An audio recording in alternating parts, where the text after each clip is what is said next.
इस लड़ाई को आगे बढ़ाए हुए हैं। साथी इमरान रजा जी हमारे बीच में हैं, मैं उनको आमंत्रित करती हूँ, आए और अपनी बात रखें। साथी इमरान रजा जी। नमस्कार, आदाब साथियों। आज शहीद आजम भगत सिंह की जयंती पर हम लोग उन्हें नमन करते हैं और उनके विचारों को अपने दिलों में, अपने दिमाग में और आने वाली पीढ़ियों को बताने का काम करेंगे, उनके नक्शो कदम पर चलेंगे। हमारे बीच में हमारे सीनियर, हमारे अध्यक्ष क्या कर रहे और जयशंकर राय साहब, वरिष्ठ पत्रकार, और अर्जुन लाल जी, ये लोग हमारे बीच में आज ऐसे मौके पर ऐसे तमाम कोई गोष्ठी, कोई प्रोग्राम लोगों में देख रहे हैं। जागरूकता खत्म होती जा रही है। एक 23 साल का उम्र का नौजवान देश की, बताइए उस समय हम लोगों के खेलने कूदने की उम्र होती है। आज के बच्चे 20 साल, 22 साल, 23 साल में खेलते हैं, क्रिकेट खेलते हैं और गुल्ली डंडा और बड़ी मुश्किल से पढ़ने जाते हैं। लेकिन ये सोच देखिए, हमारे देश के ऐसे युवा इस हमारी धरती माँ ने जन्म दिए जो इस उम्र में जब शिक्षा और खेलने की उम्र थी तो वो देश को आजादी के बारे में सोचते थे। ये इस सोच को समझिए कितना बड़ा जज्बा रहा होगा उनका। एक वाकया उनका था, उनके चूंकि क्रांतिकारी परिवार से थे। भगत सिंह जी के माता पिता और उनके चाचा वगैरह सभी देश के क्रांतिकारी लोग हैं। उनके अंदर क्रांतिकारी खून दौड़ रहा था। उनके पिता एक बार का वाकया है कि उनके पिता खेतों में आम की गुठलियां मिट्टी के अंदर दबा रहे थे। वो अपने पिता से पूछे कि ये आम की गुठलियां क्यों दबा रहे? बोले ये गुठलियां इसमें दबाएंगे और उसमें ढेर सारे पेड़ उगेंगे और ढेर सारे पेड़ पैदा होंगे। तो उनके छोटे से मासूम थे और उसके बाद घर से गए, एक बंदूक उठा लाए और उसके बाद दूसरे दिन उन्होंने उस मिट्टी के अंदर दबाने लगे और कहने लगे। उनके पिता ने जब पूछा, भगत सिंह के पिताजी ने कहा, इस बंदूक को क्यों इसमें दबा रहे हो?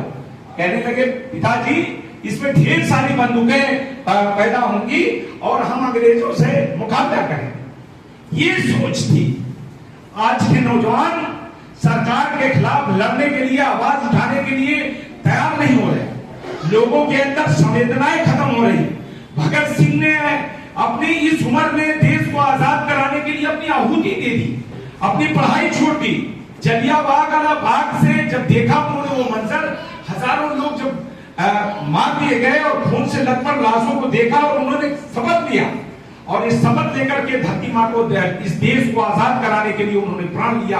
और उसकी मिसाल आज हम शहीद आजम के रूप में उन्हें जानते हैं। 23 साल की उम्र में उन्होंने, और फांसी ऐसे नहीं, वो चाहते थे अंग्रेजों के चंगुल से बच सकते थे। उन्होंने अपनी एक पार्टी बनाई। उसके बाद चंद्रशेखर जी के साथ में और उन्होंने आंदोलन में भाग लिया और तमाम ऐसे अंग्रेजों के छक्के छोड़ा दिए। काकोरी का कांड यहाँ हुआ जिसमें बहुत सारे लोगों का, अब्दुल्ला साहब और सब लोगों को फांसी दी गई। और वहां से फिर उन्होंने कहा इस देश में अंग्रेजों का और उसके बाद एक गोरखपुर का चौरा चौरी वाला आंदोलन जो था जिसमें गांधी जी वापस ले लिए थे, उससे उन्होंने आहत हुआ कि नहीं, अंग्रेजों को अहिंसा से नहीं बल्कि उनको उन्हीं की भाषा में जवाब देना पड़ेगा। और उसके बाद उन्होंने फिर एक पूरी फौज तैयार किया और क्रांतिकारियों की एक सेना तैयार किया। और उसके बाद उन लोगों ने कि इस देश के नौजवानों को, युवाओं को, जैसे आज एकदम संवेदनहीन लोग हैं, कोई देश के बारे में सोचने को तैयार नहीं, कोई गरीबों की बात आवाज उठाने को तैयार नहीं है, सब मजलूमों की बात कोई आवाज नहीं, कोई पार्टियां, संगठन, कोई उसके लिए मूवमेंट नहीं चलाने को तैयार है। सब इतना डर गए, एकदम इतना शायद अंग्रेजों के पीरियड में हम समझ रहे हैं वो दौर आ गया है। हमारा देश लग रहा है कि हम उस तरीके से वो कहानियां जो पढ़ते हैं कि अंग्रेजों के जमाने में हम लोग डरते थे, हम अपनी आवाज नहीं, हम पत्राचार करते थे, अपनी आवाज को गुप्त चरणों के माध्यम से पहुंचाते थे आंदोलन करने के लिए। वो आज हो गया हमारे बीच में। लग रहा देश हम अगर अपनी आवाज उठाते तो मुकदमे, अभी भाई साहब ने कहा, अर्जुन लाल जी ने, कि अपनी देखिए अपना संवैधानिक अधिकार इस्तेमाल नहीं कर रहे। इन लोगों ने यही अंग्रेजों की पॉलिसी की जो डिवाइड एंड रूल करके पहले हम अपनी जातियों में बांटे, जात के बाद धर्म में बांटा, इन्होंने बांट करके आज को देश में वही अंग्रेज के ही जो गोरे अंग्रेज चले गए, काले अंग्रेज आज हमारे बीच में आ गए, शासन कर रहे। और बांटने के अलावा इनके 14 से आज 24 है, इस बांटने के अलावा कोई सरकार किसी गरीब के लिए, नौजवानों के लिए, रोजगार, किसानों के लिए, मजदूरों के लिए कोई काम नहीं कर रही, सिर्फ बांटने का काम कर रहे हैं। राम मंदिर का निर्माण कराया, बांटने का, हिंदुस्तान के लोग आपस में सौहार्द करें, राम मंदिर का निर्माण हो गया, उसी पर राजनीति करना चाह रहे हैं। अब उस पर नहीं हम लोग लड़े, हिंसा नहीं किए, हिंदू मुसलमान आपस में नहीं लड़ा, तो ज्ञान व्यापी ले आए, ज्ञान व्यापी से नहीं उनका मन भरा, तो उन्होंने क्या किया, गरीबों को गुजारना चालू कर दो। अब गरीबों को, जो गरीब, जो लाचार है, ऐसी बस्तियों को इन्होंने बुलडोज करने का काम कर लिया, बुलडोज करने का काम कर लिया है। और इतना क्रूर शासन, अभी दीदी बात कर रही थी, शायद अंग्रेजों में कोई ऐसा इतिहास नहीं हो गया कि 3-3, 2-2 हजार, 2,500 हजार घरों को एक साथ बुलडोज कर देना, इतनी 30-30 हजार लोगों को एक बार बेघर में कर देना। शायद ऐसा वाकया हमें लगता है हिंदुस्तान अकबर नगर की डिमोलिशन ड्राइव जो है हिंदुस्तान की एक नजीर है, इतनी बड़ी डिमोलिशन ड्राइव हुई नहीं। और जानते हो अफसर क्या, मिजाज अफसरों का क्या बना, इसके बाद अचीवमेंट होते हैं, यहीं पर जो अफसर तोड़ने के लिए के अफसर, उसके बाद इसके इनाम में उनका प्रमोशन होता है, उनको बड़े बड़े पदों से नवाजा जाता है। और अगर कोई लड़ाई लड़ रहा है, उसका इतना शोषण करता है, इतना हरासमेंट किया जाता है, इतनी धमकियां आती हैं। अभी वही इस मामले को लेकर के हम ऐसा नहीं, हम आंदोलन बहुत बड़ा खड़ा कर सकते थे, हम इस पे हजारों लोग मारे जाते हैं, मैं बता रहा हूं सैकड़ों लोग मार दिए जाते हैं अकबर नगर के लोग, अगर मैंने इसको हिंसक आंदोलन खड़ा कर, मैंने इस सरकार, तानाशाही सरकार को लोगों की जान माल की रक्षा करने के लिए बीच का रास्ता है, कानून का रास्ता अपनाया। और कानून का 21 दिसंबर 2023 को हम लोगों को एक जस्टिस पंकज भाटिया, अच्छे जज थे, उन्होंने न्याय दिया और स्टे दिया कि इतनी बड़ी आबादी को इस तरीके से नहीं हटाया जा सकता। लेकिन वही है, संवैधानिक संस्थाओं पर इनका कब्जा हो गया। इन्होंने इतने सालों में जो काम किया है, इन्होंने सारी संवैधानिक संस्थाओं को अपने हाथों में ले लिया, चाहे वो हाई कोर्ट हो, सुप्रीम कोर्ट हो, चुनाव आयोग हो, इलेक्शन कमीशन, सब इनके हाथ के प्यादे हो गए, इनके इशारे पर काम करते हैं। जज जो फैसला देना चाहता है, दूसरे दिन उस ग्राउंड पर सुनना नहीं पसंद करता। अकबर नगर के मामले में इन्होंने कहा कि आप ले आइए, आपके पास कागज है, हमने पेश किया दस्तावेज इनका, आबादी के लैंड 1925 की आबादी के लैंड को तुम ऐसे 2 मिनट में उजाड़ दोगे, वो आबादी के दस्तावेज इन्हीं के रिकॉर्ड से हमने निकाल करके पेश किया। उसके बाद इन्होंने मानने से इनकार कर दिया, पहले बोले दस्तावेज दिखाओ, उसके बाद इन्हीं का बनाया हुआ लिमिटेशन एक्ट है, 30 साल आप किसी जमीन पर, सरकारी जमीन पर अगर रहते हो तो आप उसके मालिक होते हो, लेकिन उसको सुनने को तैयार है, हमें हटाना है, क्योंकि अकबर नगर है वो। अभी तक दलितों और सबको तोड़ा है, इनके साथ उत्पीड़न करने के साथ हम मुसलमानों के पीछे, और उसमें कहते हैं हमारे और साथियों के साथ कि देखिए मैंने मुसलमानों का नुकसान कर दिया।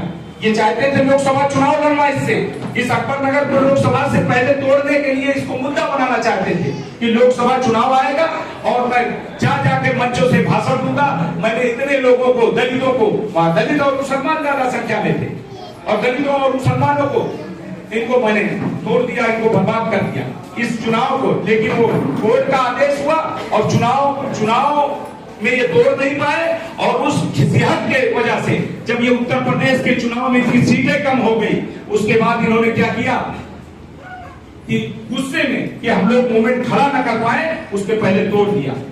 और उसके साथ साथ फिर इन्होंने अबरार नगर, खुर्रम नगर, इंद्रप्रस्थ नगर और पंथ नगर पर इन्होंने अपना तोड़ने का मुहिम चलाई। फिर हम लोग एकत्रित होकर के तमाम सारे हमारे यहाँ पर वरिष्ठ लोग हैं, सब लोगों ने बैठ करके मनन किया और एक लखनऊ बचाओ संघर्ष समिति का निर्माण करके उस इलाके पर 2 सम्मेलन किया। 2 सम्मेलन में सरकार को झुकना पड़ा, और सरकार चूंकि कमजोर हो चुकी थी, लोकसभा के चुनाव के बाद इनकी सीटें कम हो गई थी, और सरकार झुकी और उनको अपने आदेश को वापस किया। इसी तरीके से नुज़ूल अध्यादेश लेके आए। नुज़ूल अध्यादेश, अब हम परसों से हमारे पूर्वज रह गए, कोई 100 साल से रह रहा, कोई 70 साल से नुज़ूल का कानून लेके आए कि कौन उससे प्रभावित होगा, गरीब कमजोर आदमी जो रोजमर्रा कमाने वाला, नुज़ूल अध्यादेश लेकर के पूरे प्रदेश में पूरा इन पर अत्याचार करने का, वो तो इन्हीं के लोग नजूलों की जमीन पर कुछ बड़े बड़े लोग बैठे हुए थे, उन्होंने विधानसभा सत्र में विरोध किया, जैसे राजा भैया जैसे लोगों ने, और इन्हीं के पार्टी के लोग प्रदेश अध्यक्ष ने विरोध किया और वो समन्वय समिति में गया। इस तरीके की है। उसके बाद वक्फ कानून लेके आए। किस तरीके से देश के विकास और डेवलपमेंट का पर कोई बात चर्चा करने को तैयार नहीं। नौजवानों के पेपर अगर लीक होते हैं, हम लोग तैयारी करते हैं, तैयारी करके एग्जाम देते हैं, किसी तरीके से लाखों रुपए खर्च करके, जमीनें बेच करके किसान का बच्चा पढ़ने के लायक होता है और पढ़ाई करके एग्जाम देने जाता है, उसका पेपर लीक कर देते हैं। आप पेपर लीक कर तो जाएगा कहां? इस देश में नौजवान भरा हुआ है, बेरोजगार भरा हुआ है। और उसके बाद अब इस समय इस देश को आजादी की जरूरत है, इस समय दूसरी आजादी की जरूरत मैं तो कहूंगा। सरदार भगत सिंह के नक्शो कदम पर चलने की जरूरत है। इस देश को अब खून की जरूरत है। अब देश को इन जालिमों से छुटकारा, ऐसी जालिम और तानाशाही सरकार से छुटकारा पाने के लिए हमें लगता है कि देश के नौजवानों को अपना खून की आहुति देनी पड़ेगी और देना चालू कर दी है। जो जग गए हैं वो देने के लिए तैयार है। सरदार भगत सिंह ने पार्लियामेंट असेंबली में उन्होंने बम, ऐसा थोड़ी एक बम थे अंग्रेजों को 10 को 20 को मार देते, लेकिन उनका मकसद ये था कि हम असेंबली में बम फोड़ेंगे, धमाका होगा, इससे पूरे हिंदुस्तान में एक माहौल जाएगा, एक मैसेज जाएगा। और उस असेंबली में मैसेज जाने के बाद पूरे हिंदुस्तान के नौजवान जागरूक होंगे और उसके बाद चाहते वो धुएं के उस गर्दे गुबार की आड़ में उठा सकते थे, लेकिन भागे नहीं। उनको मैसेज देना था। उसके बाद उन्होंने अपने आप को अरेस्ट हुए। उसके बाद जेल में गए। जेल में भी कैदियों के साथ हमारे अंग्रेज अलग व्यवहार करते थे, अंग्रेज कैदियों के साथ अलग व्यवहार करते थे। वहां पर भी उन्होंने लड़ाई, वहां से उन्होंने आंदोलन किया, अनशन किया, 64 दिन तक भूख हड़ताल पर रहे और कुछ लोग उसमें साथी मर गए, लेकिन उन्होंने उस अनशन को, उसके बाद उनके पिताजी ने उस अनशन को तोड़वाया और वहां से भी वो चाहते थे कि पेपर आए, लोगों से पत्राचार हो, हमारे विचार लोगों तक पहुंचे, क्रांति की मसाल लोगों तक, नौजवानों तक पहुंचे। और उसके बाद जब पूरे देश के नौजवान और लोग जग गए तो सरदार भगत सिंह को जब फांसी का वक्त आ गया, 24 मार्च को शायद तय हुआ था, और उसके एक दिन पहले इन्होंने डिसीजन, पूरे देश में आंदोलन होने लगा, आगजनी होने लगी, हिंसा भड़कने लगी। और उसके बाद इन्होंने एक दिन पहले आनंद फानंद में उन लोगों को, इनके साथियों के साथ में इनको फांसी पर चढ़ाया। उन्होंने कहा हमें कोई काला लिबास या उस तरीके से हमें फांसी ना दिया जाए, हमको गोली से, हम सिपाही हैं, क्रांतिकारी सिपाही, हमें गोली मार दी जाए। लेकिन वो ऐसा नहीं हुआ, उनको फांसी दी गई। और वो चाहते थे हमें निकाब भी न पहनाया जाए, लेकिन वह कानून था, उन्हें निकाब पहना के उन्होंने अपने 23 साल की उम्र में देश को आजाद कराने के लिए अपनी आहुति दी। आजकल नौजवान इस पर सोचने को तैयार नहीं, लड़ने को कोई तैयार नहीं सरकार के खिलाफ। चाहते हैं कि सरकार मैं थोड़ा आंदोलन, एक संगठन बनाऊं और थोड़ा अपने आप को हाईलाइट करूं और कोई माननीय नेताजी अपनी दुकान पर बुला ले, हम भी उन्हीं के साथ देश को बेचने का काम करें। यही सीधा फंडा है। जितने राजनीतिक दल है, संगठन है, सब ने यही काम कर रहे हैं, सब अपनी अपनी दुकान चलाने का काम कर रहे हैं। नहीं तो क्रांति, इस समय क्रांति नहीं, अभी पूरे देश में इस सरकार के खिलाफ मूवमेंट खड़ा हो जाएगा। लोगों में गुस्सा है, आक्रोश है, सभी अपनी अपनी जगहों में, नौजवान बेरोजगार हो गए, नौजवान परेशान है। आज इंजीनियर है हमारे यहाँ, मैं जो बिल्डिंग का कंस्ट्रक्शन का काम करता हूँ, नौजवान बीटेक किया हुआ लड़का आता है, कहता साहब नौकरी पर रख लो, तो हम पूछते हैं कितने रुपए लोगे, तो बोलता जो दे दो, नहीं तो शादी नहीं होगी, नौकरी रहेगी कम से कम, हमारे बाप शादी करा देंगे।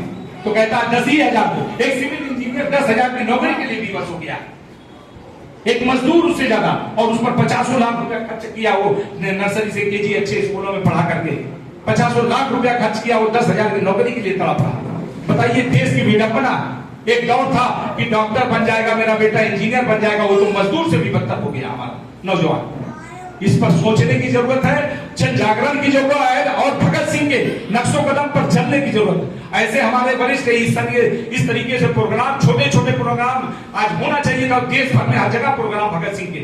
और इसमें एक युवाओं को बहुत बढ़ चढ़ के हिस्सा लेना चाहिए था।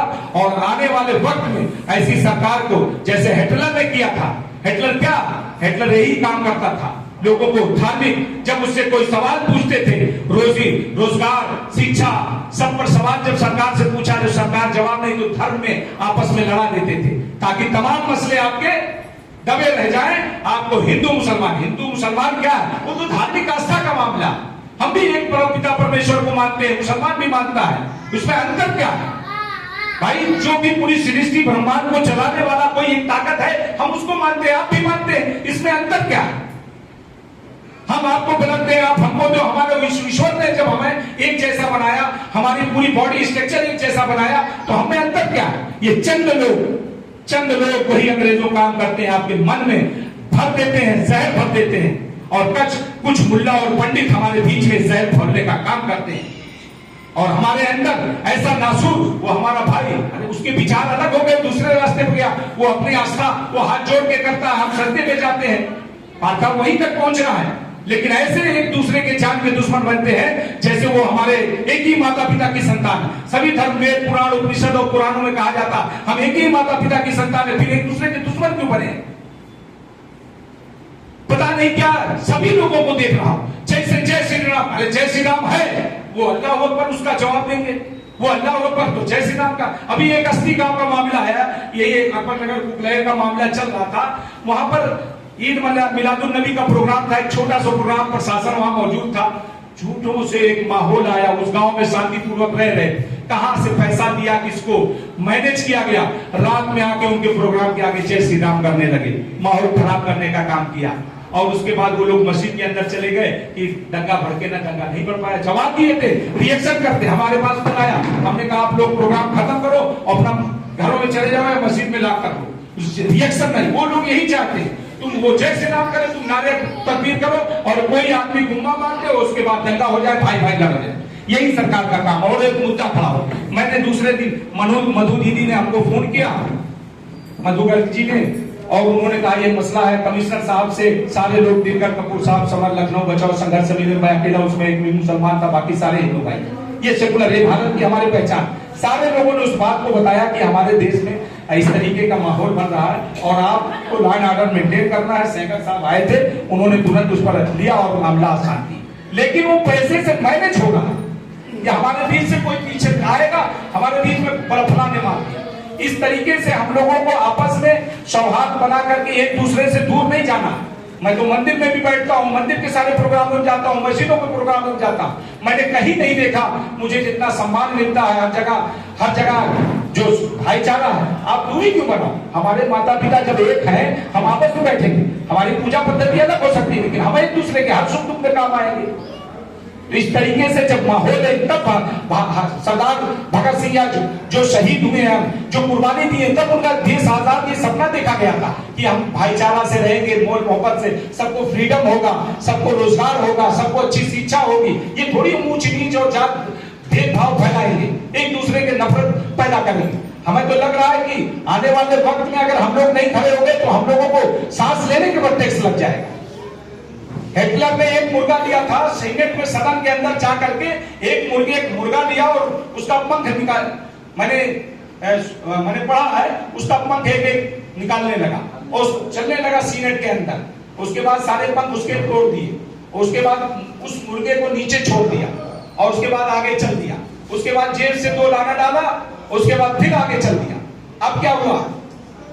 तो उसके बाद पूरे सीनेट के लोगों को उसने समझाया कि मैंने ये जो आपको दिखाया है, ये जनता है, ये मुर्गा जो है ये जनता है, और इस जनता को इस तरीके से ले आकर के इस हालत पर रख दो कि वो आपको पंख फड़फड़ा के उड़ने के कगार पर न रहे। वही आपको 2 दाना, आपको दाना वो जीने के लिए खाली आपके पीछे चलता रहे, 2 दाना डाल दो, फिर आपके पीछे वो सोचेगा बस ये 2 दाना डालेगा तो मैं जिंदा।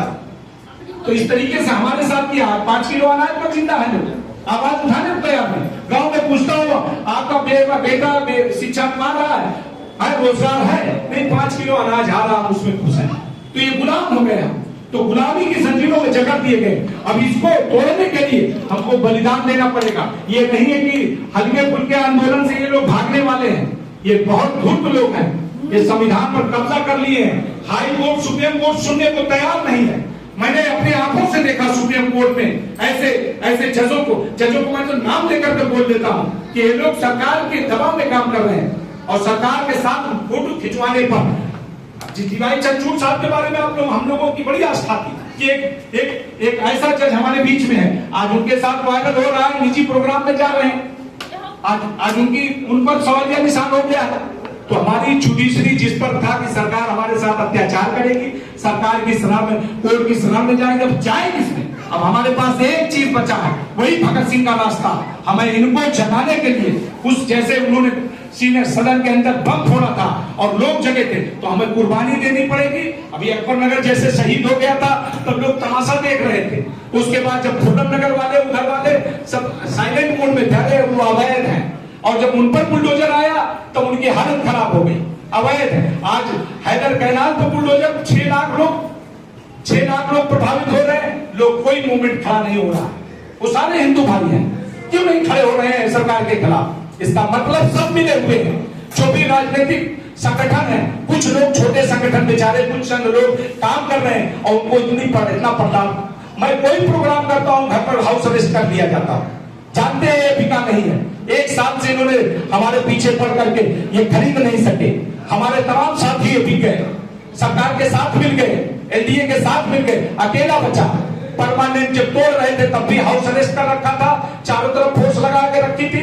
उसके बाद जब तोड़ने के बाद जब इनके खिलाफ मूवमेंट चलाता हूं तब भी घर के अंदर किराए के मकान में आज रह रहा हूं, उसके बाद 200 पुलिस वाले घर घेरे रहते हैं। तो ये स्थिति बना रखा है। तो ऐसा नहीं है कि ये इतने मजबूत भी नहीं है। अगर हमारे तमाम नौजवान साथी अगर उतर आएंगे इसमें, इनकी एक दिन नहीं झेल पाएंगे, हमारा मुकाबला नहीं कर सकते।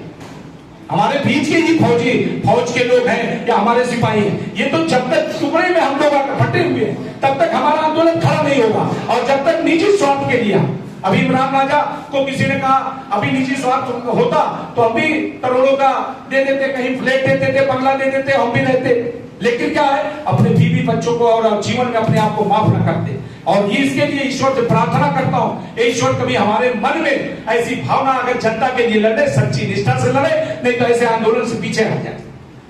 ईमानदारी की जरूरत है, और नहीं तो सरकारें हम पर अत्याचार करते रहे। इसलिए मैं इतनी लंबी बात कर रहा हूं, ये पीड़ा मैं देख रहा हूं। तमाम प्रोग्राम हम लोग गोष्ठियां, मूवमेंट क्यों नहीं खड़ा हो रहा? क्योंकि हमारे मूवमेंट को हाईजैक कर लिया जा रहा है। चंद गिने चुने नाम को चिन्हित करके उनको चाहे पैसे से मैंने, चाहे दबाव से, अगर कहीं घर आए थे तो उस पर बुलडोजर चला के।